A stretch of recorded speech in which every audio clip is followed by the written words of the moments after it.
ഗായ്സിൻ്റെ അമ്മാൻ്റെ കുട്ടീൻ്റെ കല്യാണം കഴിഞ്ഞുകൊണ്ട് തന്നെ നമ്മൾ തക്കാരും കാര്യങ്ങളൊക്കെ വെച്ചിട്ടുണ്ട്. തക്കാരം നമ്മളെ ഭാഷയിൽ പറയും, ശരിക്കും സൽക്കാരം എന്നാണ് കേട്ടോ പറയുക. അപ്പം നമ്മൾ വെച്ചിട്ടുള്ളത് ചട്ടിപ്പറമ്പ് ഓഡിറ്റോറിയമാണ്. ഈ ഓഡിറ്റോറിയത്തിൻ്റെ ഫുഡും കാറ്ററിങ്ങും കാര്യങ്ങളൊക്കെ വെച്ചിട്ടുള്ള ഫ്രൈ പാൻ കിച്ചൺ ആണ് കേട്ടോ. അതുകൊണ്ട് തന്നെ ഫുഡും കാര്യങ്ങളൊക്കെ അടിപൊളിയായിരിക്കുന്ന വിശ്വാസമുണ്ട്. പിന്നെ അതിൻ്റെ ഉള്ളിൽ ഇരിക്കാനും കാര്യങ്ങളൊക്കെ നല്ല സ്പേസും കാര്യമുണ്ട്. വരുമ്പോൾ തന്നെ ജ്യൂസ് കുടിക്കാനും കാര്യങ്ങൾക്കൊക്കെ സ്പേസ് ഉണ്ട്. നമ്മൾ വീട്ടിൽ വെക്കാത്ത സ്ഥലം കുറച്ച് കുറവാണ്, അതുകൊണ്ട് നമ്മൾ വീട്ടിൽ വെക്കാൻ തന്നെ കേട്ടോ ഗൈസ്. പിന്നെ ഡൈനിങ്ങൊക്കെ അടിപൊളി സ്പേസും കാര്യങ്ങളൊക്കെ ഉണ്ടായിരുന്നു.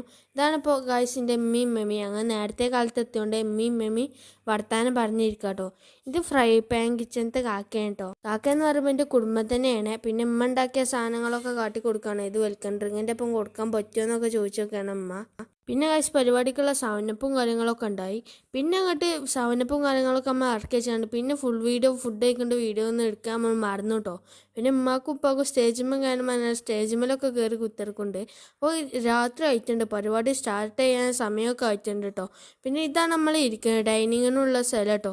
നല്ല അടിപൊളി സ്ഥലം ഉണ്ട് കേട്ടോ. നമ്മൾ അത്യാവശ്യത്തിനുള്ള സ്ഥലവും കാര്യങ്ങളൊക്കെ ഉണ്ട്. ഓഡിറ്റോറിയം ആയാലും നല്ല ഇരിക്കാനും കാര്യങ്ങളൊക്കെ സ്പേസുള്ള സ്ഥലം കേട്ടോ. അപ്പോൾ ഓരോരുത്തരേക്കാണ് ഇങ്ങനെ വന്ന് തുടങ്ങിട്ടോ. അപ്പോൾ ഇത്രേ ഉള്ളൂ. Bye guys.